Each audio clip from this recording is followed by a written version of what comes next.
నాగుపాముతో చేసిన పకోడీ ఇండోనేషియా రోడ్లపైన అమ్ముతారు. అక్కడి ప్రజలు వీటిని ఎంతో ఇష్టంగా తింటారు. తొండల ఫ్రై చైనాలో ఇష్టంగా తింటారు. రోస్ట్ చేసిన ఎలుక మాంసం వియత్నాంలో చాలా ఫేమస్.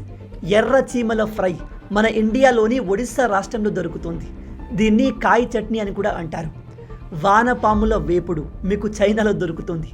గబ్బిలాల కర్రీ, దోమల ఫ్రై కూడా చైనాలో ఈజీగా దొరుకుతుంది. ప్రపంచం ఎంత విచిత్రమైందో కదా. మనం దేవుడిగా పూజించే నాగుపామును ఇండోనేషియాలో ఎంతో ఇష్టంగా తింటారు. ఇంకా మీరు అసలు ఇమాజిన్ చేయలేని ఫుడ్ని మనుషులు తింటారు. ఎగ్జాంపుల్ చెప్తాను, షాక్ అవ్వకండి. చైనాలో మంచి హెల్త్ కోసం, బెస్ట్ సెక్స్ లైఫ్ కోసం చిన్న పిల్లల్ని, గర్భంలో ఎదగని శిశువును తీసి సూప్ చేసి తినేస్తారు. ఇప్పుడు మీలో చాలామంది అంటారు, ఊకోండి బ్రో, పిల్లల్ని ఎవరైనా తింటారా అనుకోవచ్చు.